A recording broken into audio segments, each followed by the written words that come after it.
प्रणाम सभी लोगों को। मैं वैद्य अरविंद पाठक सभी को मैं प्रणाम करता हूँ। अभी हमारा जो 7 बजे लेक्चर होने वाला था, दुबलापना और उसका हेतुलिंग औषध। तो अभी हम लोग ना, जो इंसान बहुत दुबले होते हैं, उनको जनरल डिबिलिटी रहती है, बहुत कमजोरी रहती है, इस पे हम लोग बात करेंगे। आप सबके सब भारत के सर्वश्रेष्ठ चिकित्सक हैं, सभी को मैं प्रणाम करता हूँ। और आइए आज हम लोग जो इंसान दुर्बल रहते हैं, दुबले रहते हैं, उन पे हम लोग बात करेंगे। और ये 7 बजे वाला ही लेक्चर अभी मैं कर रहा हूँ। तो क्लिनिकल समाशा बाद में होगी। पहले मैं जो पढ़ाना चाहता था वो मैं अभी आप लोगों के सामने प्रस्तुत कर रहा हूँ। हमारे पास बहुत सारे ऐसे पेशेंट आते हैं जो खाते पीते तो हैं बराबर, लेकिन बहुत ज्यादा दुर्बल रहते हैं। तो हम लोग को हमेशा मन में ये ध्यान रखना चाहिए कि दुबलापना जो है, अगर इंसान सब कुछ खा रहा है, पी रहा है, सब कुछ ठीक कर रहा है, तो उसके सारी बीमारियां या तो पेट से संबंधित बीमारी हो सकती है, उसका अग्निमंद हो सकता है, धातु अग्निमंद हो सकता है, भूताग्निमंद हो सकता है, या फिर उसका कुछ शुक्र की अल्पता है, वीर्य संबंधी कोई बीमारी है। तब हम ये दोनों को ध्यान में रखें ना, तो फिर हमें अच्छे से डायग्नोसिस करने के लिए एक आसानी हो जाती है। और भी बहुत सारे फैक्टर्स होते हैं दुबलापना होने का, उसका हम लोग विस्तार से अभी चर्चा करने वाले हैं। आप सबके सब भारत के सर्वश्रेष्ठ चिकित्सक हैं। तो आप लोगों को ना, जो भी पेशेंट आते हैं, उनका जो हेतु है, लक्षण है, संप्राप्ति है, उपशय अनुपशय क्या मिल रहा है, इन सब पे अच्छे से विस्तार से अभ्यास करना बहुत जरूरी होता है। केवल ऐसा नहीं है कि कोई पेशेंट आया और उसको टॉनिक दे दिया और आपने भेज दिया, बिल्कुल नहीं ऐसा करना है। हम आयुर्वेद के चिकित्सक हैं, हम आयुर्वेद के हिसाब से चिकित्सा करते हैं। तो आयुर्वेद का ये पैटर्न है कि हेतु लिंग औषध, इसको अच्छे से समझना है, तभी चिकित्सा के लिए आगे सोचना है। तो दुबलापना का मतलब ये रहता है, कोई भी इंसान दुबला है, बहुत ज्यादा दुर्बल है, तो इसका मतलब उसको कहीं ना कहीं बहुत ज्यादा ओज क्षय है, शरीर में ओज क्षय को वजह से उसका शरीर में दुबलापना, वीकनेस बहुत ज्यादा है। और आयुर्वेद में इसको शोष रोग ऐसा भी बताया है। शोष व्याधि तो एक व्याधि हो गया, लेकिन इंसान को ये व्याधि नहीं है, लेकिन वो दुर्बल है। तो इसका कारण ये हो सकता है कि वह टाइम पे जो खाना, एक तो खाना नहीं खा रहे, या जो खाना खा रहे उसका पचन होके अच्छे से रस, रक्त, मांस में दस्ती, मज्जा, शुक्र, ये सप्त धातुएं नहीं बन रही है। क्योंकि अगर अच्छे से रस बनेगा, रक्त बनेगा, मांस बनेगा, मेद बनेगा, अस्थि बनेगा, शुक्र बनेगा, तो क्रम से अगर पोषण हो जाएगा, तो सभी शरीर में सभी चीजों का, सभी धातुओं का परिणमन अच्छे से होगा। और ओज स्वरूपी जो तेज तत्व है, ओजस्विता, तेजस्विता, ये हमारे शरीर में तैयार हो जाती है। और ये अगर हम लोग शरीर में ओज अगर रहता है, तो कितना भी वो शारीरिक और मानसिक काम किया, तब भी वो थकता नहीं है, इंसान स्ट्रांग रहता है। जैसे कि हमारे प्रधानमंत्री, प्राइम मिनिस्टर मोदी जी को देखिए, वो कितने ओजस्वी हैं, तेजस्वी हैं, क्योंकि उनके शरीर में इतना ओज है। शारीरिक रूप से भी वो कमजोर नहीं होते, मानसिक रूप से भी नहीं होते। ये चीज जो है, ये वैदिक परंपरा में ऐसा हमें सिखाया गया है। ऋग्वेद अगर आप लोग देखेंगे ना, तो उसमें बताया कि भारतीय लोग बहुत ओजस्वी, तेजस्वी, तपस्वी ऐसे होते थे वैदिक काल में। बाद में जो भी हुआ वो अलग बात है। तो ये जो ओज जो है, इसको बहुत ज्यादा महत्व देना चाहिए। अगर ये ओजस्वी लोग जो रहते हैं, उनको कोई भी संकट आता है लाइफ में, अनफेवरेबल कंडीशंस आते हैं, संकट आ गया, कोई भी शोक हो गया, आघात हो गया, मानसिक या शारीरिक आघात हो गया, या बहुत ज्यादा मेहनत कर लिया, या डर का कोई सिचुएशन है, जैसे कोविड वगैरह का जो सिचुएशन था, या वॉर का, तो ये लोग कभी भी घबराते नहीं है। शरीर में ओज इतना प्रबल रहता है कि वो हर सिचुएशन को फेस कर लेते हैं। और अगर शरीर में नॉर्मल उनका कलर अगर ब्लैक भी है, तो भी वो शरीर तेज पुंज ऐसा दिखाई देता है कि बहुत ज्यादा तेजस्वी शरीर है, भले उनका शरीर ब्लैक हो गया है तब भी। तो ये जो ओज का कॉन्सेप्ट है ना, ये कलर से नहीं है। वो ओजस्वी इंसान, काला इंसान होके भी जैसे आप श्री कृष्ण भगवान को देखेंगे, श्री कृष्ण भगवान काले थे, श्याम वर्ण के थे, लेकिन तब भी वो ओजस्वी, तेजस्वी, दीर्घायु ऐसे थे। तो ओज का बहुत ज्यादा महत्व रहता है। जब ओज अगर रहता है तो त्वचा स्निग्ध दिखाई देती है, आंखें बहुत तेजस्वी दिखाई देते हैं, और बहुत ज्यादा जोश, जो हम बोलेंगे जोश है बहुत ज्यादा, वो रहते हैं, इंसान उत्साही दिखाई देता है कोई भी काम में, और वो व्यक्ति जो है प्रसन्न दिखाई देता है हर सिचुएशन में। तो ये ओज धातु जितना बढ़ता है, प्राकृत वृद्धि रहता है, तो ये प्राकृत लक्षण दिखते हैं। लेकिन जब ओज क्षय बहुत ज्यादा होगा, और ओज क्षय कैसे होता है, तो या तो रस से रक्त मांस में दस्ती मज्जा शुक्र नहीं बन रहा है, या प्रतिलोम क्षय हो रहा है कि शुक्र का क्षय बहुत ज्यादा करे तो सारे धातु का क्षय हो रहा है। तो इससे इंसान जल्दी गुस्से में आता है, चिड़चिड़ा हो जाता है। अगर जितना ओज क्षय होगा, शुक्र का क्षय होगा। मैं दुर्वासा ऋषि का बात नहीं कर रहा हूँ, दुर्वासा ऋषि तो क्रोधी स्वभाव के ही थे, या परशुराम जी क्रोधी स्वभाव के थे, वो अलग है, मानस प्रकृति है। वो उन लोगों का कुछ अलग स्वभाव था, उनको छोड़ के बाकी नॉर्मल जो इंसान में ओजशय होता है, तो वो जल्दी इरिटेट होता है, चिढ़ता है, घबराता है, शोक करता है, डिप्रेशन में जाता है, दीन दुखी और लीन दिखाई देता है, और मन में उल्टे पुल्टे विचार आते हैं, ओवर थिंकिंग करता है, निगेटिव थॉट्स लाते हैं, सुसाइडल थॉट्स लाते हैं, बहुत ज्यादा अपने बारे में बहुत ज्यादा निगेटिव और लो फील करता है बहुत ज्यादा। और शरीर में ओज क्षय शुक्र क्षय होने से बहुत ज्यादा त्वचा जो रहती है वो काली पड़ जाती है, आंखें जो है उधर खड्डे पड़ जाते हैं, जिसे आप लोगों को स्क्रीन में दिख रहा है वैसे आंखें खड्डे पड़ जाती है। दुबलापना जो होता है, तो इसमें और भी अगर पैरामीटर से देखें तो उनकी संतति अच्छे से नहीं होती है, बच्चे नहीं होते हैं, या उनकी जो संभोग करने की शक्ति है, सेक्सुअल पावर है, वो बहुत वीक रहती है, या उनमें शुक्राणु की कमी रहती है, अजोस्पर्मिया ओलिगोस्पर्मिया ऐसे रहते हैं। ये भी अगर हम ये, लेकिन एक मर्यादा आती है कि वो मतलब उसमें शुक्राणु की कमी है। इसके साथ में जो ओज की कमी रहती है, या दुबले लोग रहते हैं, उसके साथ में जीवन संघर्ष करने का जो ताकत होता है वह अच्छे से नहीं कर पाते, वो घबराते हैं हर चीज में, वो रिस्क लेने से डरते हैं, जिनमें ओज की कमी रहती है, दुबले रहते हैं, मानसिक रूप से भी शारीरिक रूप से भी। शारीरिक रूप से अगर मोटे भी दिख रहे हैं लेकिन मानसिक रूप से दुबले हैं, तो वह कोई भी काम में स्ट्रगल नहीं करना चाहते, रिस्क नहीं लेना चाहते हैं, उनको हमेशा आराम की जिंदगी चाहिए, और वो शॉर्टकट करना चाहते हैं, और जितने में है उतने में संतुष्ट रहना चाहते हैं। तो हम लोग जब ये बात करते हैं मानसिक दुर्बलता, शुक्र दुर्बलता, अनुत्साह, शारीरिक कर्म करने का या श्रम करने का असमर्थत्व, ये चार दृष्टिकोण से हमें विचार करना चाहिए। चार दृष्टिकोण कौन से हैं?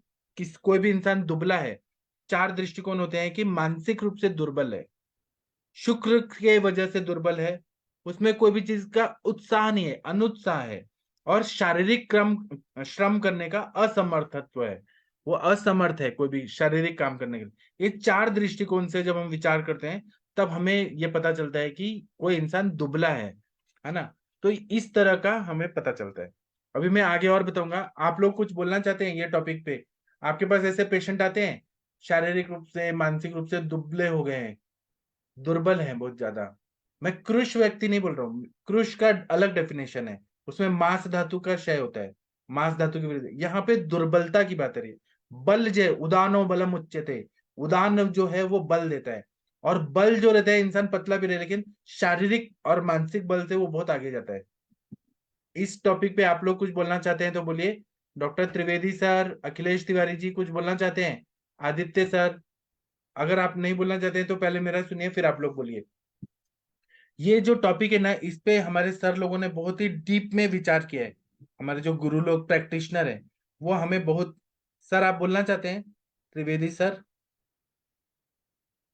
नहीं सर, अभी मैं सुनना चाहता हूँ, आप लेकिन सुनिए सर, मैं फिर इसमें आपको एक ही आइडिया है। चीज सोच रहा था। हाँ बोलिए बोलिए सर। जी जी। जो योग वशिष्ठ का है ना, तन में मना शिव संकल्प मस्तु। जी हेलो। हाँ सर, बोलिए बोलिए हेलो। सर, बोलिए सर। अच्छा, सर इनिशियल में आवाज आ रही है एक्चुअली आपको? ना, मैं क्षमा, हाँ हाँ, जी क्षमा चाहूंगा, मैं गांव में रहता हूँ, या नेटवर्क की थोड़ी दिक्कत रहती है। लेकिन आपकी तो आवाज हम ये तक जो आ रही है सर। दौर्बल्य है, हाँ जी। ओके ओके, तो ये जो दौर्बल्य है जिस पर आप बात कर रहे हैं, मानसिक, शारीरिक, वैचारिक, आत्मिक, जिस तरीके का भी है, उस सबका जो समुच्चय है, जो योग वशिष्ठ में महर्षि वशिष्ठ कहते हैं, तन में मनः शिव संकल्प मस्तु। आपने बिल्कुल सही कहा, कृष्ण ही हम दुर्बल की बात कर रहे हैं।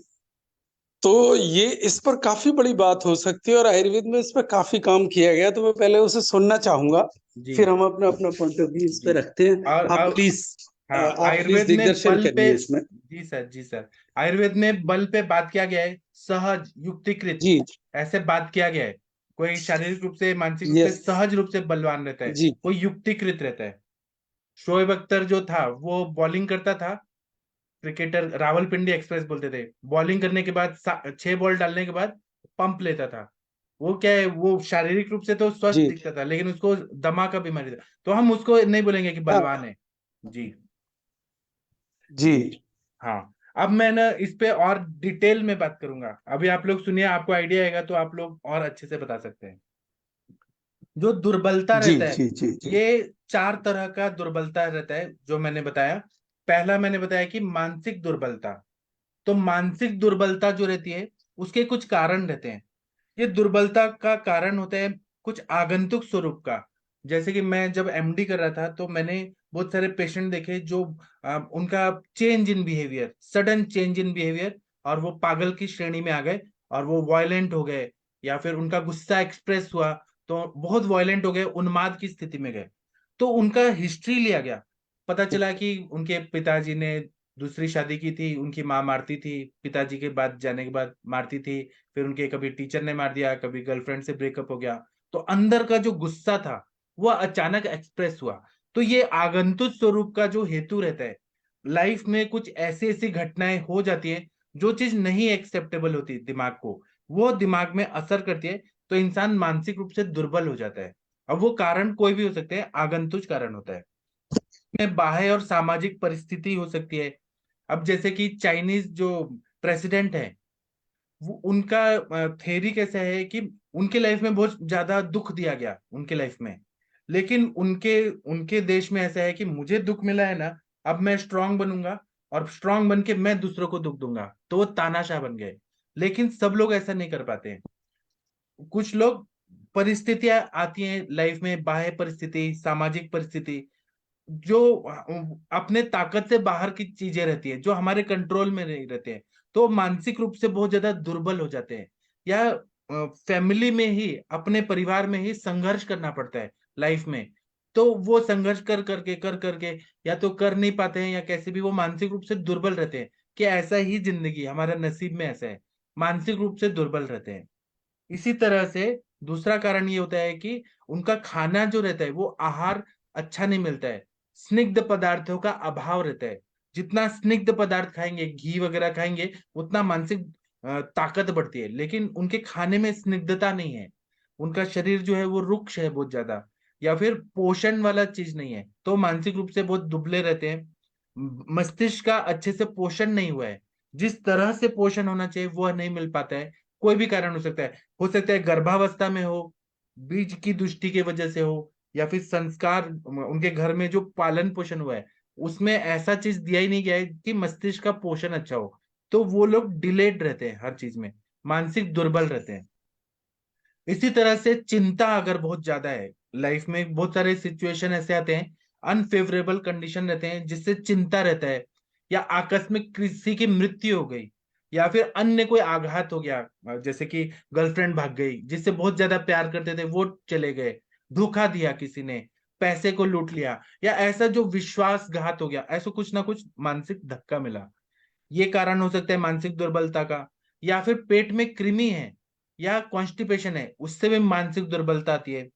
या लैंगिक दुर्बलता है, मतलब जो सेक्सुअली जो कैरेक्टरिस्टिक है वो अच्छे से नहीं बन पाया है, उससे सेक्सुअल जो कैरेक्टर है वो, या फिर पूरा शरीर ही अच्छे से ग्रोथ नहीं हो पाया है, इससे मानसिक दुर्बलता आती है। इंफीरियर कॉम्प्लेक्स रहता है माइंड में।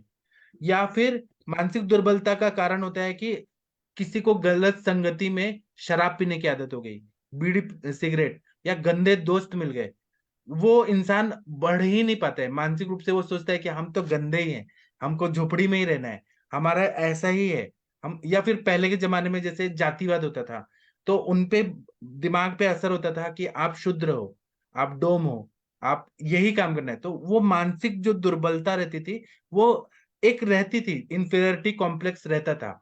ये कारण होता है मानसिक दुर्बलता का। दूसरा चीज है शुक्राणु की दुर्बलता। शुक्राणु की दुर्बलता क्यों रहती है? लो स्पर्म काउंट, लो मोटिलिटी, ये भी कारण दुर्बलता का कारण होता है। तो किसी को बहुत दिनों से बुखार आया है, किसी को बहुत क्रॉनिक लूज मोशन हो रहा है, किसी को टीबी हुआ है, एड्स हुआ है, किसी को दमा है, अस्थमा है, किसी को जॉन्डिस हो गया है, पहले होके गया है, तो उसका इफेक्ट आता है कि स्पर्म काउंट कम रहता है या मोटिलिटी कम रहता है। दूसरा कारण रहता है शुक्राणु की दुर्बलता का, मेन कारण रहता है कि मन के विरुद्ध, अगर जो हमारे पार्टनर है, लाइफ पार्टनर, वो मन के विरुद्ध है। जैसे कि आप लोगों ने कल टीवी में देखा होगा, आज तक में दिखा रहे थे कि बिहार में हाजीपुर में एक लड़का जो था, वो गवर्नमेंट टीचर था, उसको अगवा कर लिया गया और उसकी शादी, पकड़ा हुआ ब्याह जो होता है ना, पकड़ के और उससे शादी हो गई। और उसके मनपसंद तो लड़की थी नहीं, और ये अच्छा कमाता है, गवर्नमेंट सर्विस। तो ऐसे मन पसंद अगर जोड़ीदार नहीं मिलता है, उसके वजह से शुक्र का क्षय बहुत ज्यादा होता है। गिल्टी फील होता है हर समय कि मेरा ऐसी कैसे मिल गई, हमारा तो स्टैंडर्ड कुछ और था। ये भी कारण होता है शुक्राणु दुर्बलता का। तीसरा है कि अगर पसंद वाला खाना जो है वह विरुद्ध अन्न खाया जा रहा है। जैसे किसी को आदत होती है कि हमें हमेशा पनीर का खाना खाना है, पनीर जो है वो विरुद्ध है, क्योंकि दूध का पदार्थ है और नमक में बनाया जाता है। तो लोग क्या करते हैं, पनीर आलू, पनीर मटर, मटर पनीर, फिर पालक पनीर, ये जो खाते हैं विरुद्ध अन्न खाते हैं। या फिर किसी को ये कारण हो गया कि पसंद का खाना है लेकिन विरुद्ध खा रहे हैं, उससे शुक्र का क्षय होता है। और विमान स्थान में क्लियरली बताया कि जो लोग अल्प शुक्र वाले होते हैं, वो लोग विरुद्ध अन्न का सेवन करते हैं, उसी से शंडता, अंधता, ऐसे बताएं, आंखों का भी प्रॉब्लम होता है, शंडता आती है, ऐसा चरकाचार्य जी ने क्लियरली बताया। या फिर किसी किसी को खाना पसंद नहीं आता, चाहे कितना भी अच्छा खाना बना दे, वो खाना पसंद ही नहीं आता है, पता नहीं क्यों। उनका मन नहीं, उनका अग्नि भी अच्छा होता है, सब कुछ अच्छा होता है, तो वो उन लोगों का जो शरीर में शुक्राणु बनेगा वो कमजोर बनेगा। उसी तरह से अगर किसी को कृमि है, कृमि बार बार होने तो उससे भी शुक्राणु कम रहते हैं। या फिर शरीर में वो शुक्राणु का बीज ही नहीं होना, मतलब पूरा जो बोलेंगे कि sperm count zero, zero sperm, वो रहना, इसके वजह से भी शुक्राणु की दुर्बलता रहती है। या जो लोग व्यभिचार करते हैं, जैसे कि रेड लाइट एरिया में जाते हैं, वहां पे जो है प्रैक्टिकल है, ऐसे पेशेंट आते हैं, उनको शुक्राणु की दुर्बलता रहती है, तो उनको पॉर्न वीडियोस, एडल्ट वीडियोस देखने की आदत है। या फिर रेड लाइट एरिया में प्रोस्टिट्यूट के साथ कर रहे हैं, उनको सिफिलिस हो गया, उनको गोनोरिया हो गया, या सेक्सुअली ट्रांसमिटेड और भी सारे डिजीजेस हो गए, स्किन इन्फेक्शन हो गया, या फिर उनका अंडकोश सड़ गया, उनका जो लिंग है वो सड़ गया, उसके वजह से भी शुक्राणु की दुर्बलता रहती है, वो पूरी तरह से वीक ही रहते हैं। इसी तरह से अगर स्कॉटम में कोई प्रॉब्लम है, ऑर्काइटिस हो गया, या फिर हाइड्रोसिल हो गया, उसके वजह से, या फिर अवरोधात्मक संप्राप्ति है, उसके वजह से भी या फिर वेरिकोसिल हो गया। वेरिकोसिल में आप लोगों को मालूम है कि स्पर्मेटिक कॉर्ड में ऐसे खिंच जाता है, तो उसके वजह से च्युइंगम की तरह खिंच जाता है, तो उसकी वजह से भी शुक्राणु नहीं बनते हैं। या फिर हस्त मैथुन जो लोग ज्यादा करते हैं, अभी आप लोगों के यहाँ पे एक प्लेटफॉर्म पे आए थे सुधीर कुमार जी, परवीन कश्यप के पेशेंट, तो उनको प्री मैच्योर इजैकुलेशन बार बार हो रहा था, नाइटफॉल हो रहा था, रात को 5-5 बार हो जाता था नाइटफॉल, वो उससे निकल नहीं पा रहे थे, इतना नाइटफॉल हो रहा था। तो उसका आदत क्या था पहले से कि मास्टरबेशन करना और पॉर्न वीडियोस देखना और उसी में रहना। तो ये भी शुक्राणु की दुर्बलता रहती है, जो शारीरिक और मानसिक, आध्यात्मिक हर चीज में दुर्बल बनाती है। तीसरा चीज है कि उत्साह का अभाव। उत्साह का अभाव क्यों रहता है कि आसपास का वातावरण कैसा है। अगर कोई कोई जॉब कर रहा है और वहां पे निगेटिव निगेटिव लोग हैं, या फिर जैसे कि लोग अफगानिस्तान में रह रहे हैं, अफगानिस्तान में तालिबान का राज है, वहां पे इंसान कोई अच्छा काम भी करना चाहे तो तालिबान का राज है।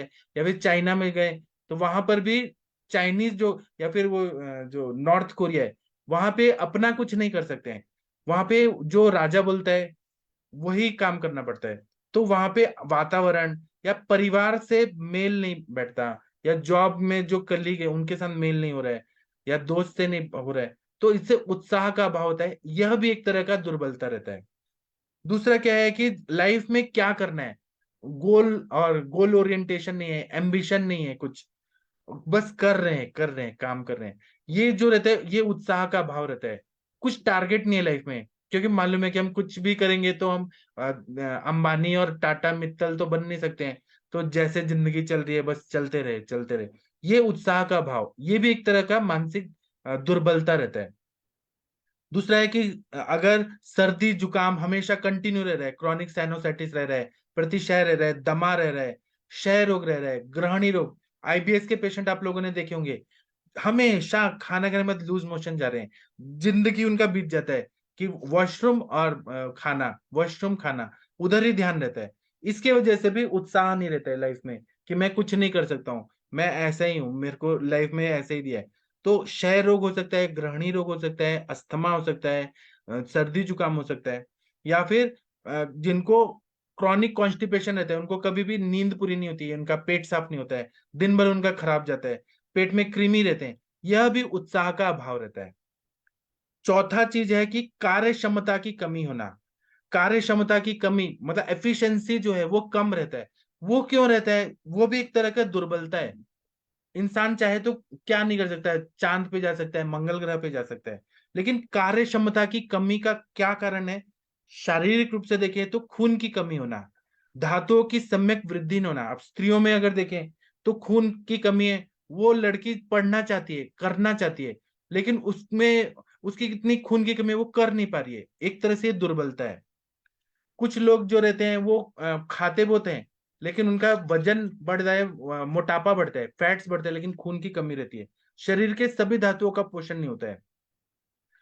जहां जहां मोटापा रहता है, जैसे पीसीओडी वगैरह रहे, वो लोग कमजोर रहते हैं बहुत ज्यादा। मोटापा है लेकिन वो बलवान नहीं होते हैं। उनका जो शरीर में जहां ब्लड सर्कुलेशन होना चाहिए वो नहीं हो पाता है।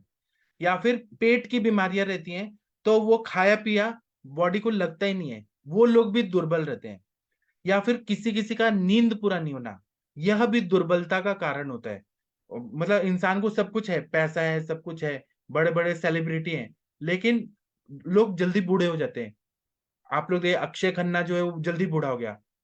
क्यों? टकला हो गया, जल्दी बूढ़ा हो, क्यों? क्योंकि नींद पूरा नहीं हो रहा है। पैसा है लेकिन शांति नहीं है, मानसिक शांति नहीं है।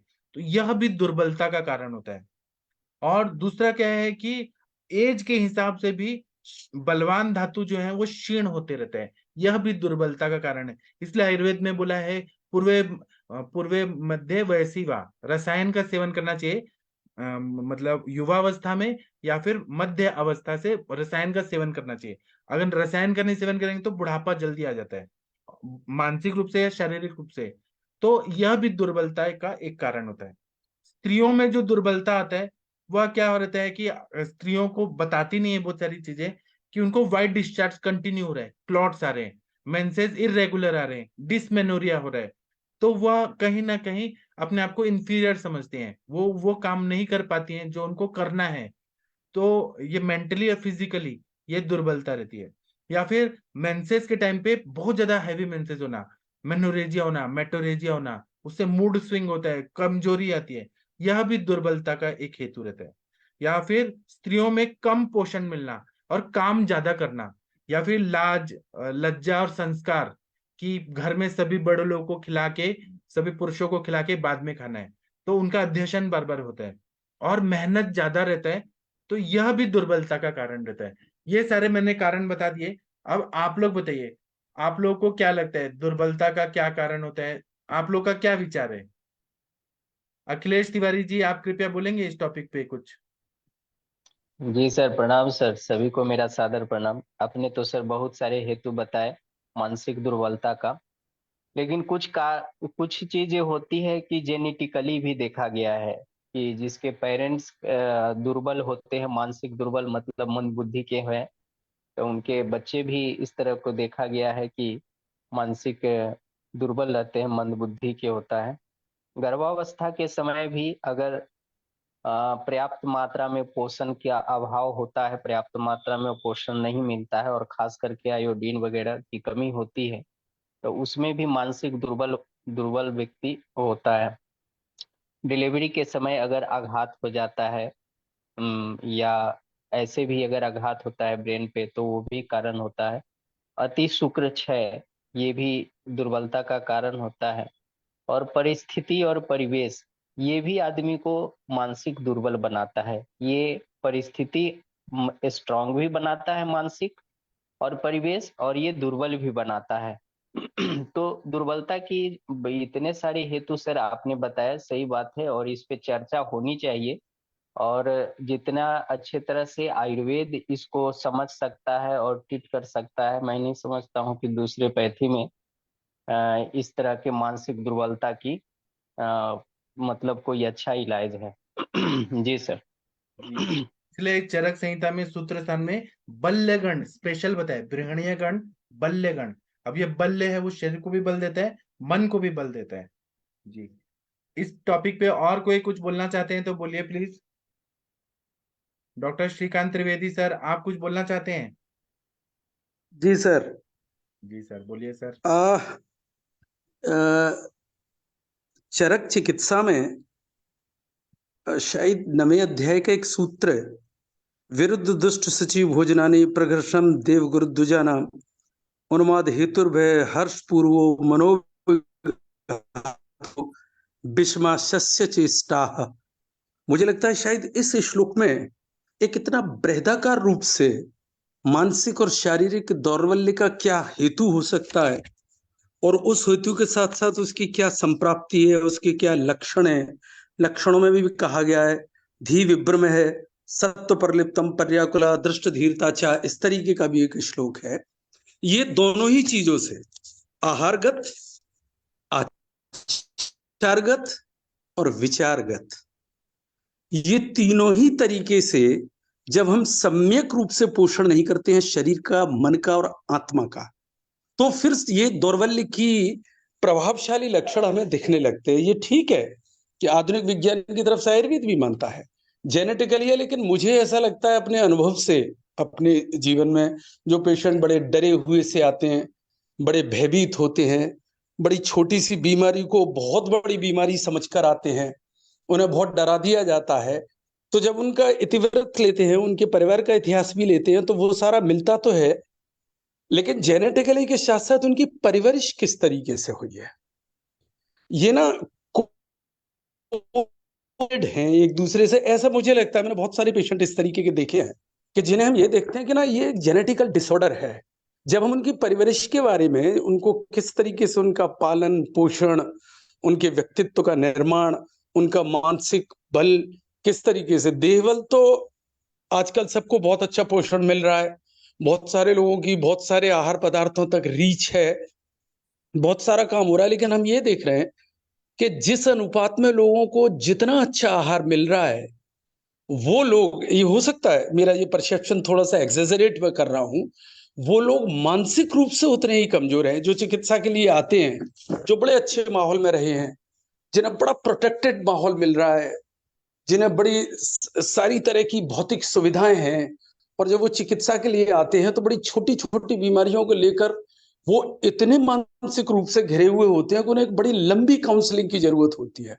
बड़ा मेरे पास एक सीए पेशेंट रही थी अभी पिछले कुछ दिनों पहले, तो मैंने गोस्वामी तुलसीदास के रामचरितमानस के साथ उनकी चिकित्सा शुरू की थी।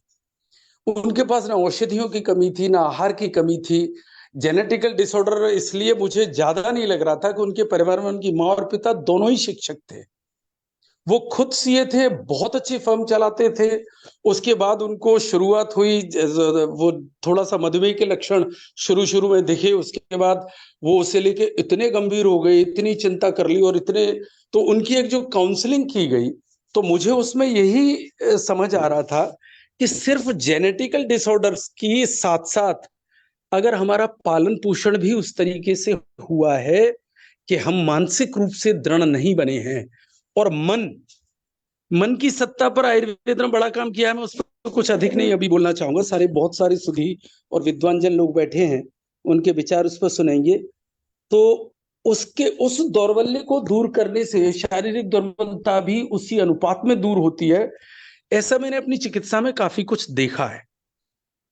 और धातु छीणता की जो हम चिकित्सा करते हैं, निर्बलता की, नपुंसकता की, धातु छीणता की, सिर्फ 2-3-4 चीजें, खान पान का सम्यक तरीका और उनका एक मानसिक रूप से उन्हें दृढ़ बनाने से काफी अच्छे रिजल्ट्स आना शुरू हो जाते हैं। ऐसा ऐसा मुझे लगा है अपनी चिकित्सा में और अपने लोगों में देखने से। और बाकी तो आप लोग इस पे काफी कुछ बताएंगे, मैं जी और इसे नोट करता हूँ और कुछ जानने को मिलेगी। जी। और जी सोचिए सर, तब तक आदित्य सर, जी जी आप। हाँ सर, थैंक यू। जी। आदित्य सर, आप कुछ बताइए। मेंटली कोई इंसान बहुत वीक है, फिजिकली वीक है, हम उसको पतला नहीं बोलेंगे, उसको वीक बोलेंगे। ये इस पे आपका क्या कहना है? जी वेस्टर्न। सर, ये जो दुर्बलता, जो आप दोनों शब्द इस्तेमाल कर रहे हैं, मानसिक दुर्बलता, शारीरिक दुर्बलता, फिर उसकी जगह आप ये विरुद्ध शब्द भी इस्तेमाल कर रहे हैं कि वजन बड़ा रह सकता है लेकिन दुर्बल। आप जिस जिस तरफ इंगित कर रहे हैं सर, वो एक्चुअली में आज के जमाने में इन जनरल समाज में बढ़ता ही जा रहा है। कारण उसका ये है, जो मैंने बहुत ही करीब से, ये मैं अपना एक्सपीरियंस के साथ बता रहा हूँ सर, कि बहुत ही करीब से जो देखा है कि पहली चीज है, जो पांच तत्व, जो पंच महाभूत हैं जिससे शरीर बनता है, वो अब उतने प्योरिटी में हमें एक्सेस नहीं है। वही हमारा धन है एक्चुअली। पैसा तो बस एक व्यवस्था है कि हर इंसान को सुविधा मिल सके, लेकिन एक्चुअली में धन है पंच महाभूत। तो वही जब खराब हो जाते हैं, तो धीरे धीरे ये चीज जेनेटिक, मतलब लाइंस में, जनरेशन्स में, कोख में। अब जैसे उदाहरण के तौर पे, आज से 500 साल पहले कितने वीर लोग पैदा होते थे इस धरती, मतलब कम से कम इस देश में। अब देखिए, जिस तरीके से 5 एलिमेंट नेचुरल, इनफैक्ट जो कल के अवतार का भी बोला गया है, उनका ये बोला गया है कि जहाँ कहीं थोड़े बहुत जंगल बचे रह जाएंगे, वहां पे कुछ साधक होंगे उनके बीच में। क्योंकि अगर किसी को जन्म भी लेना है, अच्छे इंसान को, मतलब जिसको दैविक बोलते हैं, तो उनको भी, विज्ञान तो विज्ञान है गणित की तरह, तो उनको भी इसके थ्रू निकलना पड़ता है कि कोख अच्छी होनी चाहिए। कोख अच्छी कैसे होगी? जब पंच महाभूत से वो रिची होगी अच्छे से। तो ये सारी चीजें हैं सर, कि एक तो पंच महाभूत खराब हो गए हैं आजकल, तो एक्सेस नहीं मिलता है। फिर दूसरा, उसके अलावा जो जेनेटिक जो चीजें रहती है, मतलब और आप देखेंगे स्त्री लोग छिपकली से या कॉकरोच से बहुत डर जाती है, अब वैसे डरती नहीं है। तो ये ऐसा कोई साइकोलॉजिकल नहीं है, ये बहुत गहरे में, ये हमारा मनुष्य का जेनेटिक वो है कि जो रेप्टाइल से पहले बहुत ही डेंजरस थे बहुत सालों पहले, और जिस तरह से लाइफ फॉर्म बने हैं, और रेप्टाइल्स के पहले जो इंसेक्ट्स थे बहुत बड़े बड़े रहते थे, मतलब डायनासोर्स के पहले जो इंसेक्ट्स थे, तो उनका देख लेना यानी वो खत्म ही है जीवन इस तरीके से। मैं ही नहीं कह रहा उस वक्त इंसान थे, लेकिन जो भी हमारे पूर्वज थे, वो उस जेनेटिक लेवल पे इनग्रेन्ड है। उदाहरण के तौर पे मैं बता रहा हूँ। तो इसी तरीके से, जैसे आ, किसी अच्छी चीजों को जेनेटिक पे लाना है, तो यहाँ पे हमारे एग्जाम्पल ही ऐसे त्रिवेदी जी हैं, 5 जनरेशन से आयुर्वेद के फॉलोअर हैं, 5 जनरेशन। तो कहीं ना कहीं ये विपरीत परिस्थितियों में भी वो जेनेटिक चीज जो रहती है ना, जो अनुशासन, आदमी पीछे पड़ा रहता है, और जो प्रोटोकॉल्स, जो सिद्ध सनातनिक प्रोटोकॉल्स रहते हैं, अगर उसको फॉलो किया जाए, तो वो कहीं ना कहीं उसके साथ जीन्स में भी बदलाव आने लगते हैं। बेसिकली जो मेरी समझ है, जितना हमें मेडिकल साइंस में बताया गया है, कि जीन्स में भी जो बदलाव होते हैं वो सूक्ष्म वायु उसी पैटर्न पे चलती है, जिसे जेनेटिक मेमोरी बोलते हैं। कि सूक्ष्म वायु तो आपकी वैसे ही चलेगी, उसको बदलना थोड़ा मुश्किल है, या जो भी बोल लीजिए सूक्ष्म लेवल पे। जैसे हम एक संगीत बजा रहे हैं, और संगीत में एक ऑर्केस्ट्रा चल रहा है, बैकग्राउंड में एक म्यूजिक चल रहा है जो उसी धुन पे रहता है। तो वो जो उसी धुन पे जो म्यूजिक चल रहा है, वो तो उसी धुन पे चलेगा, क्योंकि उसका वो सितार ही वैसे लगे हुए हैं इस इंस्ट्रूमेंट में, जो ह्यूमन बॉडी जिसे बोलते हैं। तो उसको बदलना थोड़ा मुश्किल रहता है, लेकिन समय के साथ पीढ़ियों में बदला जा सकता है। अब जैसे देखिए कि गाय हुआ, या पेड़ हुए, या इंसान हुआ, इतना, अगर 200 साल पहले जितना बल रहता था इंसान में, अब तो कुछ है ही, रहा ही नहीं है बल। इनफैक्ट मानसिक बल, शारीरिक बल, इनफैक्ट ह्यूमन एवोल्यूशन तो ये भी बोलता है कि हमारी क्रेनियल कैपेसिटी भी कम हो गई है। पहले के जो इंसान थे, होमोसेपियंस के पहले वाले, कई प्रजातियां ऐसी मिली जिनकी क्रेनियल कैपेसिटी बढ़ी हुई थी, मतलब दिमाग उनमें ज्यादा वॉल्यूम का था, सेम शरीर के साथ। तो कहीं ना कहीं वो भी कम हो गया है। तो और फिर दूसरा, धातु अग्नि, अगर इंसान बलवान नहीं है, तो ये चीजें कहीं ना कहीं धातु अग्नि को खराब करती है, किसी ना किसी नौ में से कहीं ना कहीं, किसी ना किसी लेवल पे खराब करती है। और घी एक तरह को आग्नेय रहता है, लेकिन जो लौह तत्व रहता है वो भी बहुत जरूरी रहता है। लौह तत्व जैसे आजकल तो लोग मानते हैं कि आयरन आयरन आयरन, लेकिन लौह तत्व एक ऐसी चीज होती है जो एटलीस्ट अस्थियों से भारी रहती है, उसको लौह तत्व बोलते हैं। तो लौह तत्व की औषधि आयुर्वेद में अवेलेबल है, वेस्टर्न में अवेलेबल नहीं है। तो लौह तत्व की कमी जो कब से कॉमन कारण है, धातु अग्नि पे कहीं ना कहीं परेशानी किसी भी कारण से, और फिर ये जो पंच महाभूतों की कमी हो गई है हर इंसान के लिए। तो ये तीन चीजें, ये कहीं ना कहीं दुर्बलता का बहुत ही गहरा रूट, डीप रूट कॉज है। जी सर। जी, और कोई कुछ बोलना चाहते हैं इस टॉपिक पे? जिनको भी बोलना है बोल सकते हैं, नहीं तो मैं बताऊंगा। सर और एक चीज हाँ और मैं ऐड ऑन करना चाहता हूँ कि हाँ जी आध्यात्मिक भी बहुत बड़ा कारण होता है। जो आध्यात्मिक से जुड़े नहीं होते हैं वो मानसिक बहुत दुर्बल होते हैं। इसलिए हमारे सैनिकों, मतलब जो सेना में भी आध्यात्मिक गुरु रखा जाता है और उनको ये स्पिरिचुअल सिखाया जाता है। डब्ल्यूएचओ जो है, world trade organise sorry WHO जो है, उसमें भी मतलब हेल्थ का जो परिभाषा दिया गया था उसमें बोला गया है कि ये state of complete physical, mental, social and spiritual wellbeing. मतलब स्पिरिचुअल अगर आप नहीं है, आप किसी भी पंथ से जुड़े हों, उससे मतलब नहीं है, लेकिन उस पंथ पे आपका फेथ होना और उसका ज्ञान होना, ये भी हमारी मतलब मानसिक दुर्बलता का कारण। अगर आपको उस पर फेथ विश्वास नहीं है तो आप इस एक तरह से मानसिक दुर्बल हो सकते हैं। जी सर। सर एक आखिरी चीज सर, वो भी पांच तत्वों में जो खासतौर से तामसिक तत्व है ना, तामसिक तत्व मतलब जो नीचे की तरफ जाते हैं, जिनको मेटाबोलाइज करना या मैनेज करना या होल्ड रखना शरीर में मुश्किल पड़ता है, जो मिट्टी और जल, खास तौर से इसका, एक बार को अग्नि वायु को तो कंट्रोल मतलब इंप्रूव भी कर सकते हैं कि वायु बहुत चलायमान रहती है, सब जगह पहुंच जाती है तुरंत, अग्नि ऊपर की तरफ जाती है। लेकिन ये जो पृथ्वी और जल तत्व हैं, अब जैसे उदाहरण के तौर पर, जैसे बच्चे पहले हम लोग मिट्टी में खेलते थे, बाहर घूमते रहते थे, अब लोग गद्दे पे घूमते और मोबाइल पे खेलते, तो कहाँ पे टच हो रहा है? मिट्टी तो टच हो ही नहीं रही है। इनफैक्ट जो लोग हमारे योद्धा थे वो बालू में पूरे रह के थे, अभी भी वो प्रोटोकॉल बचे हुए हैं, पद्धतियां थोड़ी बहुत बची हुई है, लेकिन अब वो कहाँ, गाँव में हार्डली कहीं है, तो मिट्टी अवेलेबल नहीं है। तो इस तरीके से उनका एक्सपोजर बहुत जरूरी है। जी सर। जी। और ना ये जो एमबीए की क्लासेस होती है ना मैनेजमेंट की, उसमें यही सिखाई जाती है कि लीडरशिप क्वालिटी होनी चाहिए। आप लोग देखिए, जैसे कि पहले चाइना था और पहले पाकिस्तान था, वो कभी भी आके जाते थे, मार के जाते थे। लेकिन लीडरशिप क्वालिटी अपने प्राइम मिनिस्टर का कितना स्ट्रांग है कि अगर तुम मारोगे तो हम 10 मारेंगे तुमको। तो ये भी मानसिक ताकत, जितना मानसिक ताकत रहता है, अगर कोई इंसान डिप्रेशन में है, मानसिक दुर्बल है, शारीरिक दुर्बल है, तो जल्दी बीमार पड़ेगा, जल्दी वो मृत्यु को जाएगा, उसको बहुत सारी बीमारियां आ जाएंगी। और कोरोना टाइम में इसी पे ज्यादा लोगों ने पैसा कमाया। जब कोरोना था ना, तो लोग डर गए, घर में बैठे बैठे रहे, और डॉक्टर लोग कमा रहे थे, जिनको कमाना था कमा रहे थे। इसका बहुत ज्यादा इंपॉर्टेंट रोल रहता है। सर आप बताइए sir, Shrikant sir, Trivedi sir. Sir मैं इसमें एक दो चीजों से उदाहरण देना चाहता हूँ। जी मर्यादा पुरुषोत्तम श्री राम 14 वर्ष वनों में रहे। जी अगर हम उनके न्यूट्रिशन के ऊपर देखें, हो सकता है मैं चीजों को दूसरे तरीके से पेश कर रहा हूं, अगर मैं कहीं गलत हूं तो आप मुझे टोक देना और मुझे बता देना, मैं बंद कर दूं। जी अगर हम उसे न्यूट्रिशन तरीके से उनका देखें कि उन्हें न्यूट्रिशन किस तरीके से मिला था, उनका जेनेटिक क्या था। जब उनके पिताजी महाराज दशरथ जब अहिल्या की मदद नहीं कर सके, इंद्र की उन गौतम ऋषि की उस सभा में वो मौजूद थे जहां इंद्र ने वो पापाचार किया था, तो जेनेटिकली वो उतने स्ट्रांग व्यक्ति नहीं थे कि वो इंद्र का विरोध कर सके।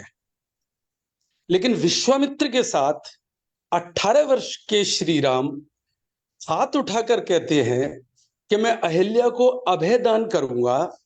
अगर जेनेटिक ही एकमात्र कारण होता तो उनके पुत्र के पास ये दुर्बलता क्यों नहीं थी कि वो इंद्र की आंखों में आंखें डालकर विरोध करने का साहस कहां से ले पाए।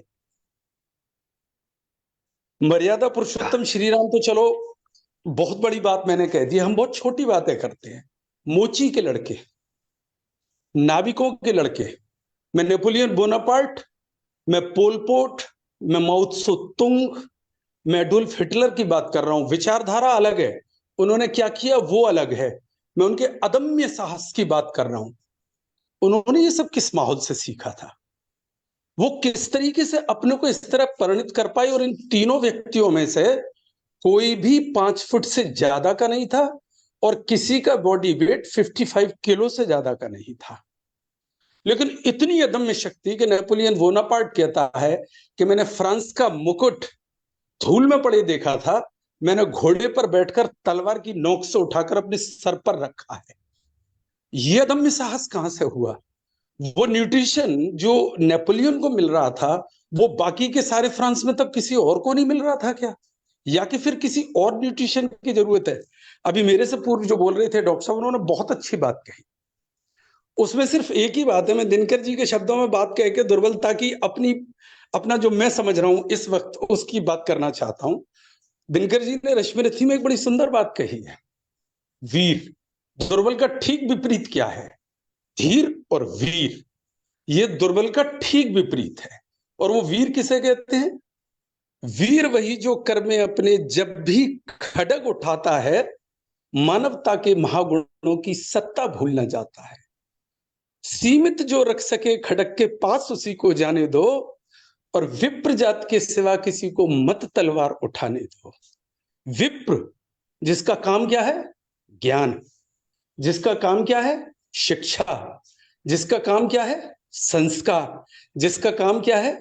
दिग्दर्शन, दिशा दर्शन, पथ प्रदर्शन। वो विप्र है और वो हमारी संस्कृति में सर्वाधिक वीर माना गया है। दुर्बलता उसके आसपास भी नहीं जाती। इसीलिए योग वशिष्ठ में जो मैं कह रहा था, तन में मनः शिव संकल्प मस्तु, ये शायद प्राथमिक है। किसी भी, वो आदि भौतिक हो, वो आदि दैविक हो या वो आदि दैहिक हो, किसी भी तरीके की दुर्बलता हो, उसके लिए शायद ये सम्यक चिकित्सा है कि हमें औषध चिकित्सा, आहार चिकित्सा के साथ साथ इस पर भी एक दृष्टिपात रखना चाहिए। ऐसा ऐसा मेरी ओपिनियन है। बाकी जी सर। तो सर अभी बस एक मिनट बस बोलना चाहूंगा सर कि सर जैसे एक पांचवा तत्व होता है उसको हम ज्यादा मूव नहीं कर पाते हैं, आकाश तत्व होता है। तो जो विप्र होते हैं वो जैसे बोलते हैं स्वचर्य, खेचर्य, ब्रह्मचर्य, जो मतलब जो खुद के साथ चर्य करते हैं, तो एक आकाश तत्व उनमें बढ़ जाता है एक्चुअली में वो मैथमेटिकली। तो इसलिए सत्संग जी का और गुरु ज्ञान का ये रोल है, क्योंकि बस वो आकाश तत्व बदल देते हैं जो सबसे सूक्ष्म और बलवान तत्व होता है, इसलिए ये ये सारे बड़ी रिजल्ट्स बात, मिले हैं। ये आपने जी बहुत सर। बड़ी बात कही है। लेकिन डॉक्टर साहब, आपका शुभ नाम? आदित्य जी। जी लेकिन जी आदित्य उनका जी। क्या करें? इनका नाम है डॉक्टर आदित्य सर, ये एमबीबीएस एमडी डॉक्टर हैं और ओके कैंपू ओके में। सर, मैं इसमें एक ही हाँ बात जी। कहना चाहूंगा। आकाश तत्व भारत की अपनी विशेषता है, पुद्गल भारत की अपनी विशेषता है। लेकिन हम यूरोपियन दृष्टिकोण से कहें, मैंने जितने लोगों का नाम लिया उनमें से ज्यादातर यूरोपियन थे, वहां तो आकाश की सत्ता ही नहीं है पंच महाभूत में। जैसे ही आप बात करेंगे आर्किमिडीज की, जैसे ही आप बात करेंगे पाइथागोरस की, इन्हें जाने दीजिए, जैसे ही आप बात करेंगे सोक्रेटिस की, जैसे ही आप बात करेंगे प्लूटो की, जैसे ही आप बात करेंगे एरिस्टोटल की, तो आकाश तत्व को ही नहीं मानते पंच महाभूतों में। उन्होंने ये सब सर कैसे कर लिया? सर जी ये थोड़ा सा नॉन नॉन साइंटिफिक जैसा लगेगा, मैं बोलूंगा लॉजिकल लगेगा, लेकिन तो भी मैं बोलना चाहूंगा यहाँ पे 30 सेकंड के लिए जी जी, कि सर क्या होता यही है, तो डिस्कशन एक है सर, यही आत्मा संवाद है। का सर हम जितना भी कर्म करते हैं ना, एक आत्मा का प्रारब्ध से भी वो रहता है। आदमी जिस तरह से कर्म करता है उसके वजह से संस्कार और वासनाएं बनती है। तो हमें एकदम से, हम तो शुरू के लक्षण देखते हैं, लेकिन आकाश जिस तरीके से, जो आत्मा जिस तरीके से पंचभूतों से अलग होती है, जितनी अलग होती है उतना आकाश बढ़ता है एक्चुअली में। तो वो उसके कर्मों पे भी जुड़ा रहता है सर, कहीं ना कहीं बहुत गहरे में। तो उस कारण से, और आकाश तो ऐसा होता है कि मैं आपको छोटा सा उदाहरण दूंगा। अक्टूबर के आखिरी वीक में मैं बेंगलोर में था, तो शायद मैंने बताया भी था ग्रुप में। तो मैं बहुत थका हुआ था उस दिन, और मैं जब सोया था तो जो हमारी मस्तक होता है उसके ऊपर से किसी ने मुझे खींचा था और पूरा शरीर मेरा सूखने लगा था, जो पहली बार सॉरी मुझे सॉरी तीसरी सर, आंख। जी ये ओके मैं बस पूरी बात खत्म कर लूं। फिर क्या हुआ, जी ये बात आई गई हो गई, और फिर मैं एक आ, मतलब एक बेंगलोर के व्यक्ति जो मेरे नोन थे, कहीं ना कहीं दूर से जुड़े हुए थे, उनसे मैं मिला। तो उनको देख के मैंने बोला, इन आपके फैमिली में किसी को देवी के दर्शन हुए, आप पे देवी की कृपा है? और ये कहाँ से आ रहा था? ये मैं नहीं बोल रहा था, ये जो मेरा जो होता है ना गहरे, हम जब कोई भी चीज हम हम कर्म योग बार बार करते जाते हैं, गहरे जाते जाते उसमें, तो एक जो इंट्यूशन जो कई बार शशि मैम बोलती है, तो वो बोला मैंने, और वो बात सच में सही निकली। उन्होंने बोला उनकी माँ को हुए हैं। और फिर मैंने एक दिन बाद कॉल किया, आपको क्या अक्टूबर के आखिरी हफ्ते में हुए थे? तो उन्होंने बोला था जी, आपको कैसे पता है ये बात? तो कहने का अर्थ है, जब उनको उनके गुरुजी ने दर्शन दिए थे, ये लोग अवधानी रहते हैं, मतलब हजारों काम, सैकड़ों काम या 50 काम एक साथ करके जाते हैं जब भी देवता दर्शन देते हैं। तो मैं उसी क्षेत्र में, क्षेत्रपाल बोलते हैं इनको, मैं उसी क्षेत्र में करीब 300 किलोमीटर दूर बैठा हुआ था। तो जब देवी माँ या कोई भी ऐसे लोग दर्शन देते हैं जो देवता बनाए गए नाड़ियों पे, तो बहुत सारे काम एक साथ करके आते हैं, आकाश से आते हैं, क्योंकि उनको प्रारब्ध चढ़ जाते हैं, और इतना तभी वो दर्शन दे पाते हैं योग समय के योग के।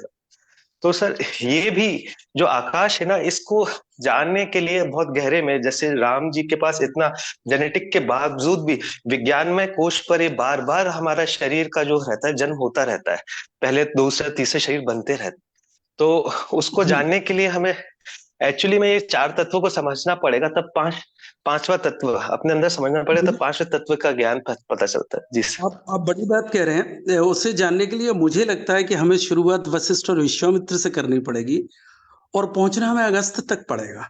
जैसे हमारे यहाँ कहा गया है, उन्माद रोग की जो निरुक्ति है उसमें कहा गया है, मदिनुत्तगत्ताः दोषाः यस्मात् दुर्मार्गमागताः मनसो यमतो व्याधिरुन्माद इत कीर्ततः।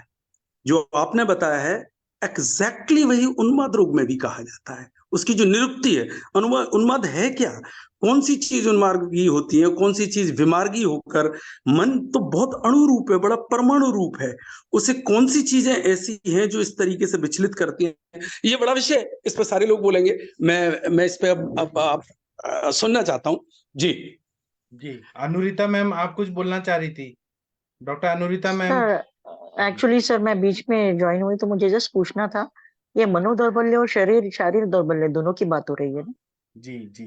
क्योंकि शारीरिक दौर्बल्य मनोदौर्बल्य अगर इनको लेते तो बहुत अच्छा टॉपिक चल रहा है, लेकिन ये इतना लंबा खींच सकता है और अपना संभाषण का टाइम कम है। लेकिन एक थोड़ा सा एक संप्राप्ति वाइज है हमारे शरीर का, क्योंकि मेरा अभी ब्रेन टॉपिक ये चल रहा है। तो तीनों चीजें कोऑर्डिनेशन है हमारा, जो भी इमोशनल बैलेंस है, और हमारा बॉडी से सारा जो भी मोटो न्यूरॉन्स के थ्रू सारा चीज कराना, तो हमारी भाषा में इसको बोलेंगे, हमारे तत्व के हिसाब से हम बोलेंगे। तो ये ओजक क्षय से रिलेट आप कर सकते हैं जब मनोदौर्बल्य और शारीरिक दौर्बल्य की बात आती है। तो जेनेटिकली प्रीडिस्पोजिशन यहाँ पे ऐसे होता है कि इसका संबंध वायु से आप लगा लेते हैं। और आजकल के जितने भी व्याधि की दृष्टि, जैसे अभी मेरे पास में ये वीक में जितने कैंसर केसेस आए, बिकॉज मेरा सीए का ओपीडी शाम को रहता है, तो उसमें एक भी केस 50 की उम्र के ऊपर नहीं था।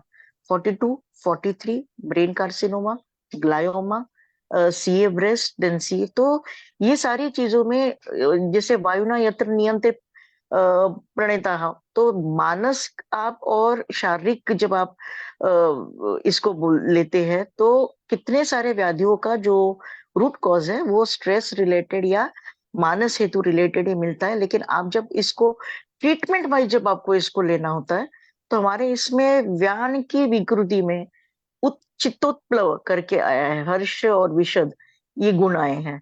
तो ये जो चित्तोत्प्लव या हर्ष या विषद है, ये विषद गुण आपकी सत्व रजतम की भाषा में अगर बोलेंगे तो सत्वहीनता या सत्व क्षयता, ये सारे इसमें आपका स्ट्रेस जब हावी हो जाता है, तो यही संप्राप्ति आपको हृदय हार्ट डिसीज में भी दिखती है।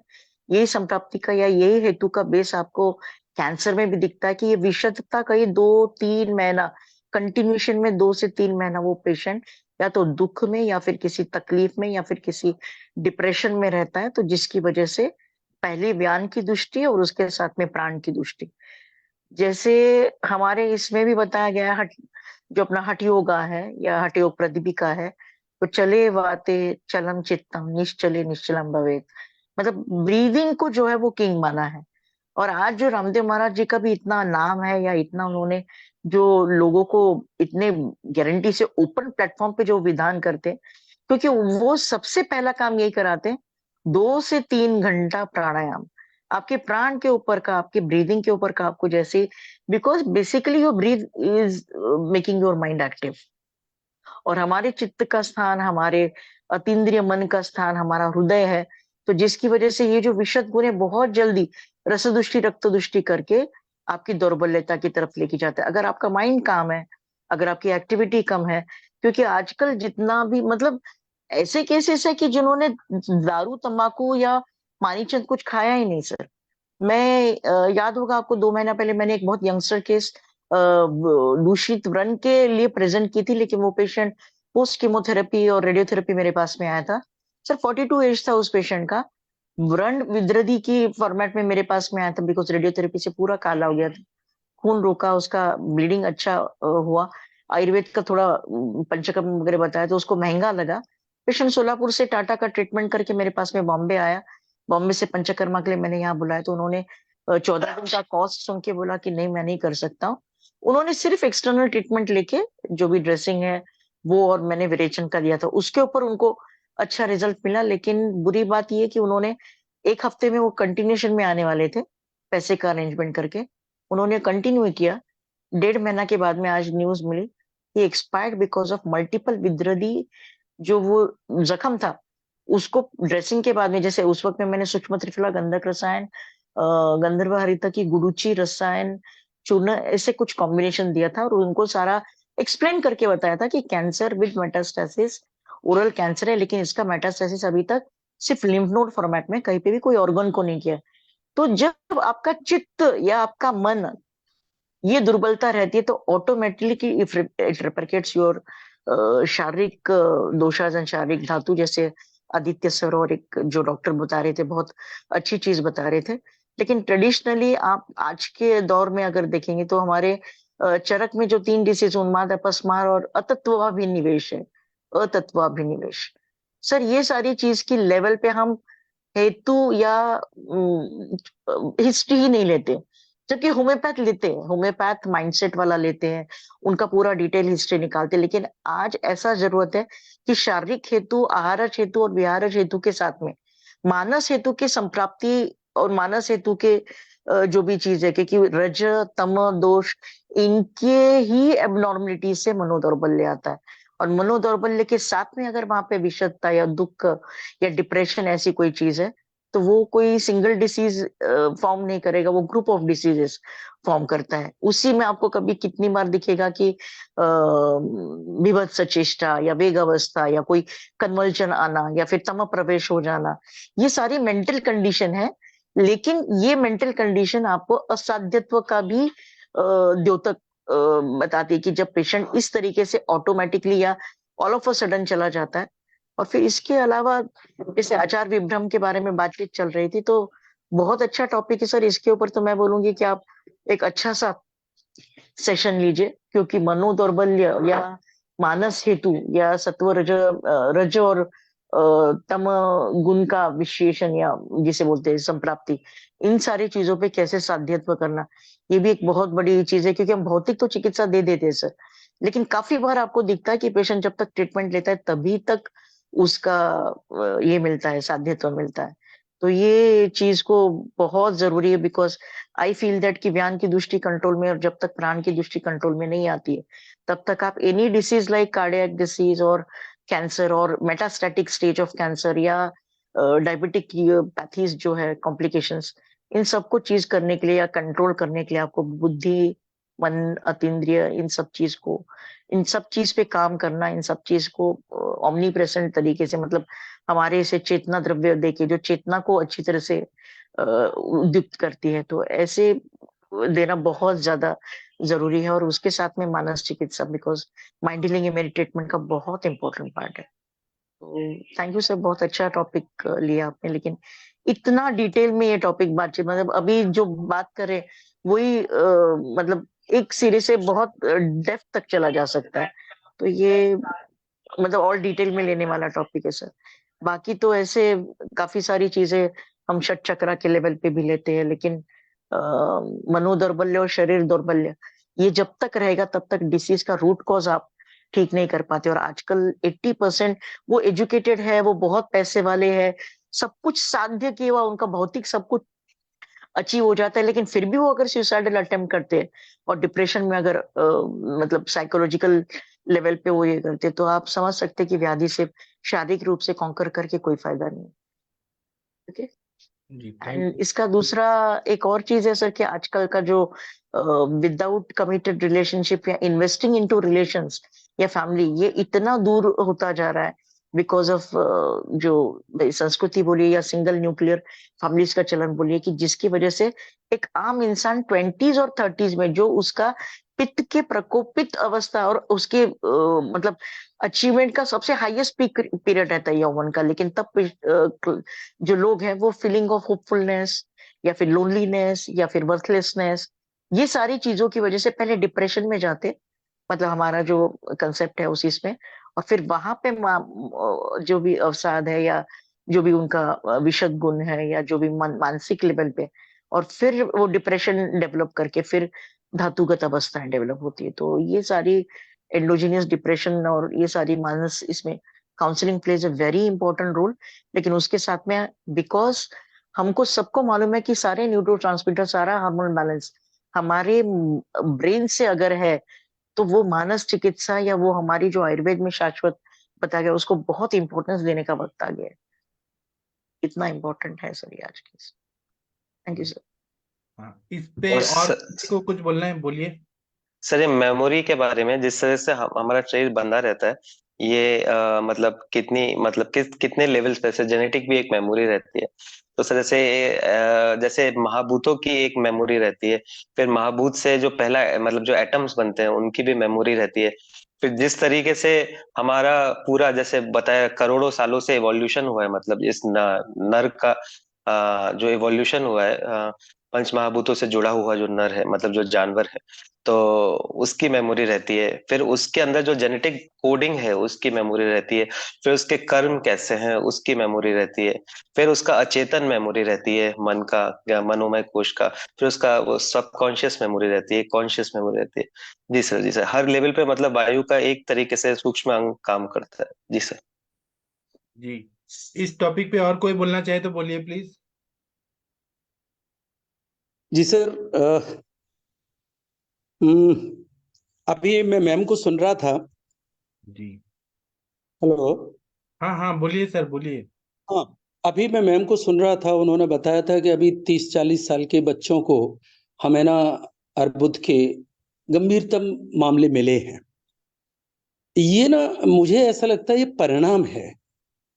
इसका प्रारंभ बड़ा पूर्व में शुरू हो चुका होता है। जैसे आयुर्वेद कहता है दि विभ्रम सप्त परलित्तम पर्यकुला दृष्टि धीरता चा। ये बड़ा माइन्यूट ऑब्जर्वेशन है।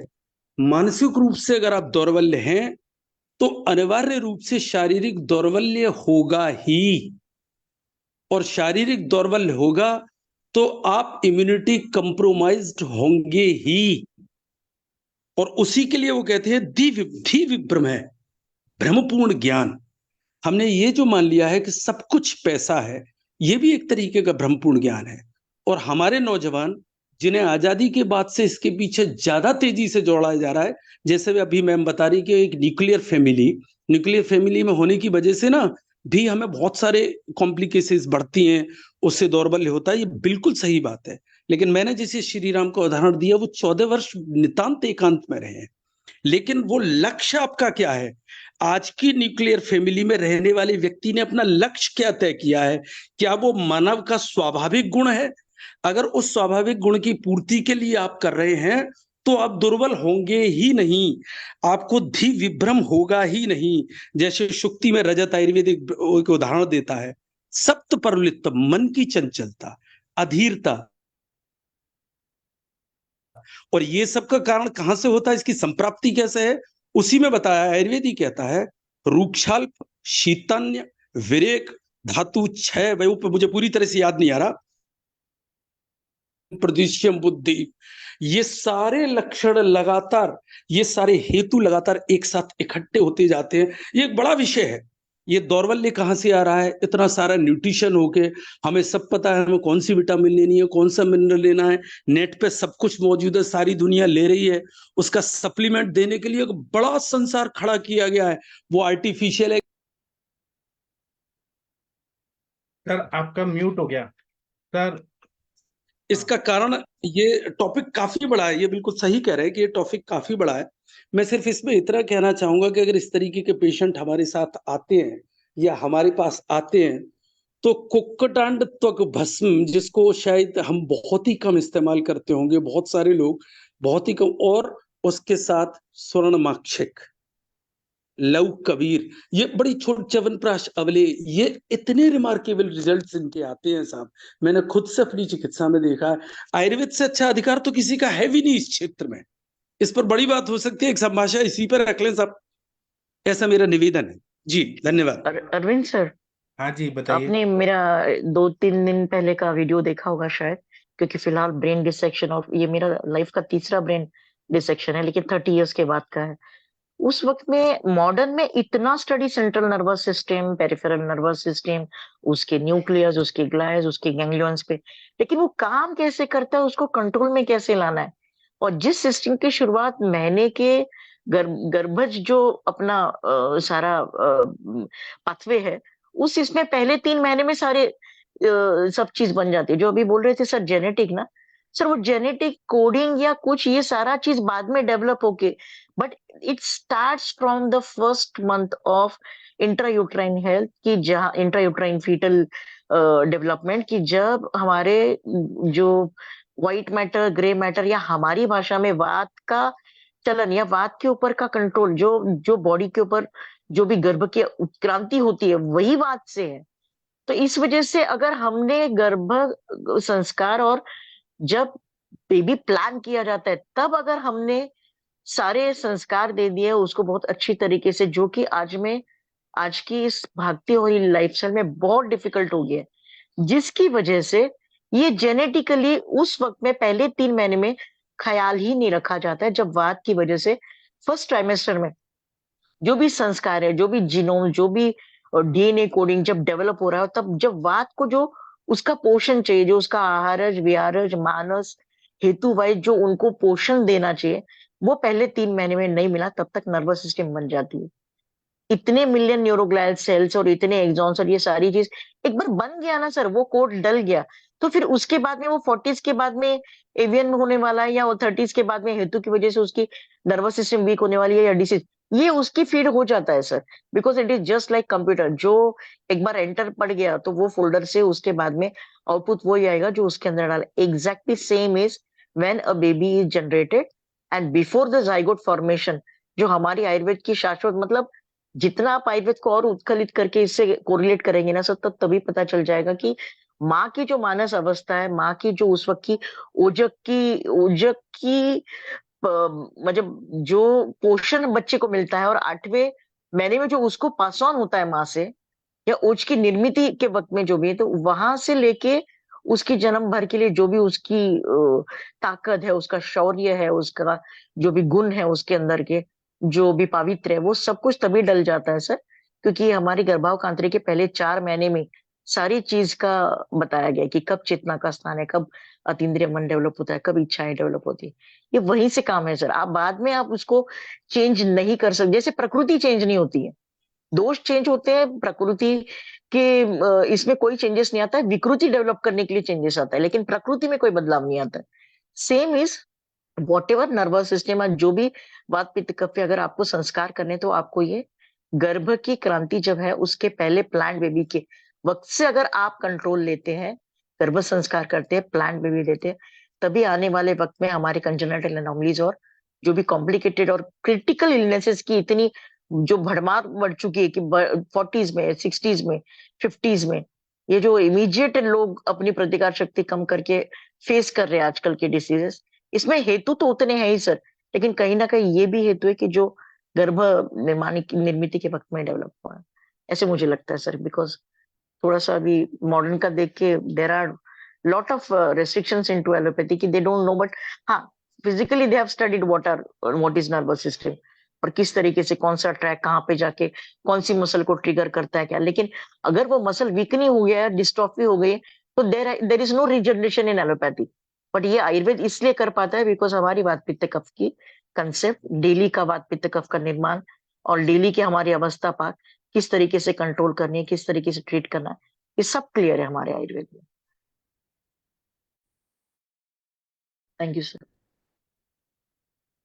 हाँ सर, आप बताइए सर, डॉक्टर त्रिवेदी सर। जी सर। जी सर, इसमें जो इन्होंने कहा ये बड़ी बात है, अच्छी बात है। आयुर्वेद इसमें कहता है बालकस्य प्रथम मासे देया भेषज रक्तिका अवले ही कृतव एवं क्षीर छौद्र श्रुता घृते। ये बालक के प्रथम 3 माह में उसके पोषण के लिए, उसके संवर्धन के लिए, पोषण तीनों तरीके का, और उसके संवर्धन के लिए माता के हित में है कि वो इन 4 चीजों का सेवन जरूर करे। प्रथम मास से, जब से हमें गर्भ की उपस्थिति पता लगती है, बालकस्य प्रथम मास से देया भेषज रक्तिका अवले ही कृतकैव्यम क्षीर छौद्र शिता घृते, और 5वां है सुवर्ण। अगर हमने इस तरीके से काम किया होता, इस पर जोर दिया होता, इसे समझा और जाना होता, तो मैं मैडम के साथ पूरी तरह से मतलब अधिकांश रूप से सहमत हूं कि अगर हम वहां से करेंगे तो आप निश्चित मानिए कि मानसिक और शारीरिक दुर्बलता का, ये शायद हमारे पूर्वजों ने ऐसा किया है। आयुर्वेद में जो कुछ है, शायद तो इसमें है नहीं, ये कदाचित मैं शायद गलत लगा रहा हूं, तो हमारे पूर्वजों ने ऐसा किया है। इसी तरीके से किस तरह की आपात धर्म सूत्र की रचना करने वालों से लेके और कल का हमारा इंडियन कॉन्स्टिट्यूशन बनाने वाले तक, जो भारत ने इतनी कीर्तिमान संतानें पैदा की हैं, शायद उसकी आधारशिला यही है जिसकी तरफ मैडम इशारा कर रही थी, और जिसकी तरफ आयुर्वेद इतनी अधिकार के साथ कहता है। अगर यहां से शुरुआत हो तो फिर ये दुर्बलता रहेगी नहीं। ये बात ठीक है, मैं इससे सहमत हूं जो उन्होंने कहा है। जी जी सर, बहुत बहुत सारी जीन्स ओपन रहती है।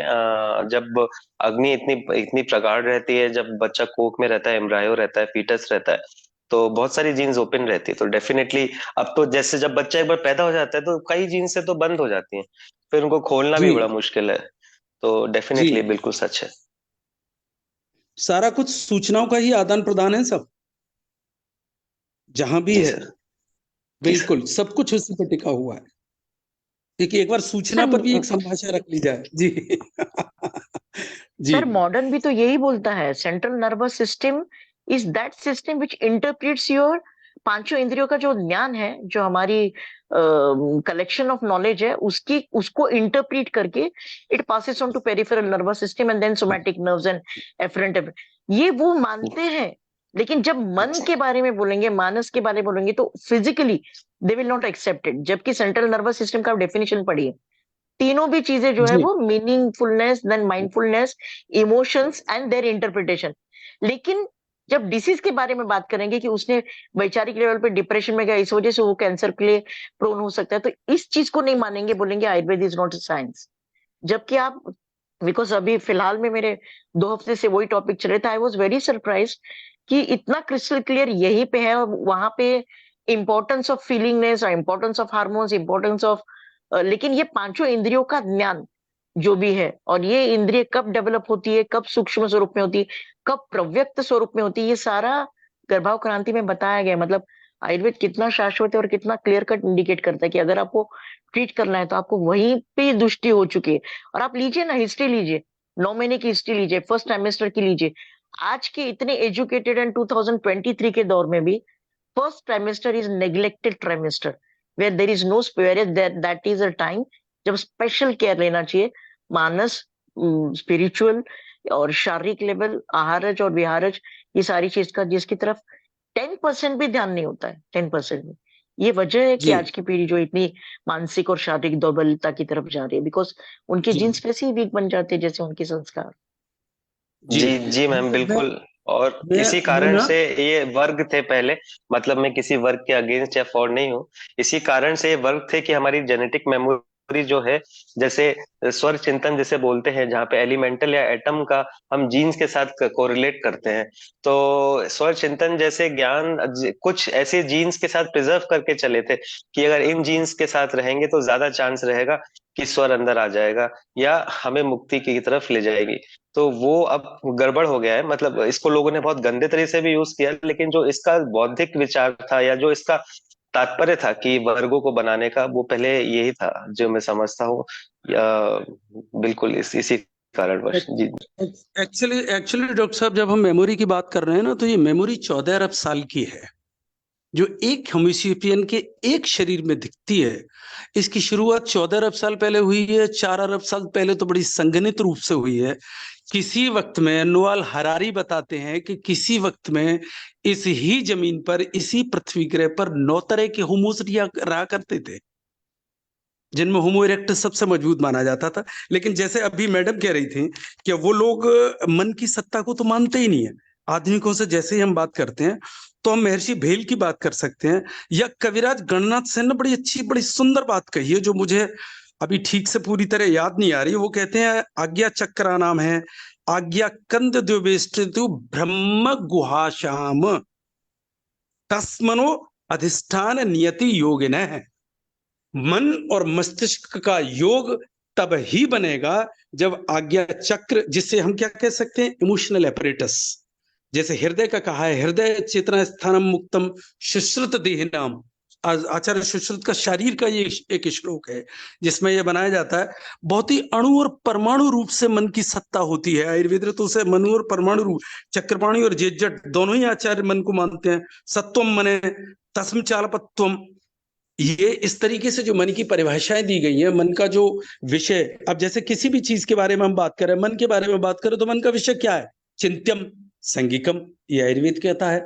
तो चिंता और संज्ञा आप कर ही नहीं सकते मस्तिष्क होते हुए, जब तक कि मस्तिष्क में मन का अधिष्ठान नहीं होगा।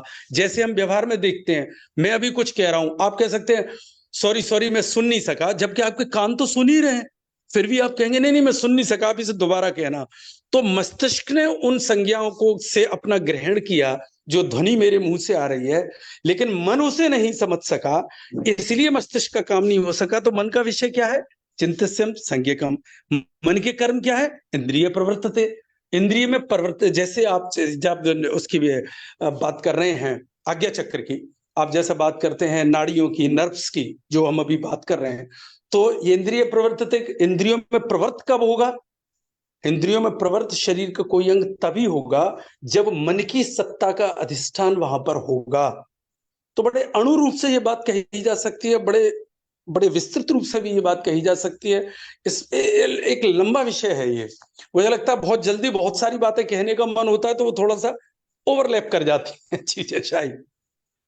लेकिन सर, मेरा प्रैक्टिकल ऐसा मानना पर्पस के लिए, जैसे काम शोक भयात वायु, प्रैक्टिकल पर्पस के लिए जैसे वायु का शमन, अग्नि को बढ़ाना, तो उससे मन ठीक किया जा सकता है प्रैक्टिकल पर्पस के लिए।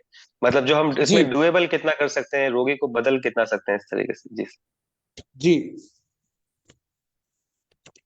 ठीक है, तो सुनिए, आप लोग बहुत अच्छे विद्वान लोग हैं और टॉपिक भी अच्छा था, लेकिन इसका हमें पार्ट 2 भी करना पड़ेगा कल, क्योंकि ये अधूरा रह गया बहुत सारा बात।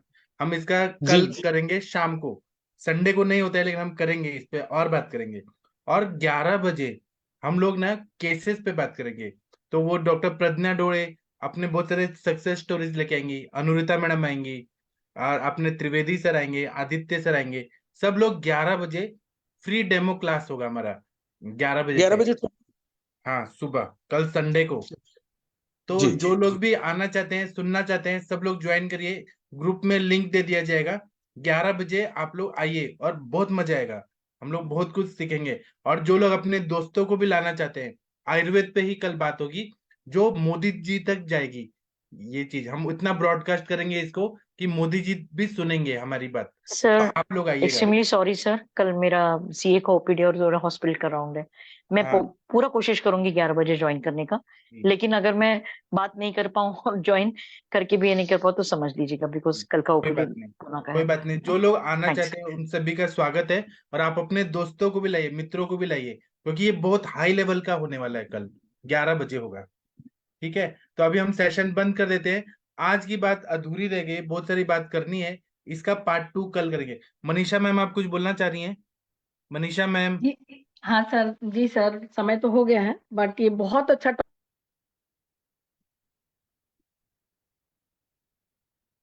मैम, आपका आवाज नहीं आ रहा है, शायद नेटवर्क का प्रॉब्लम है।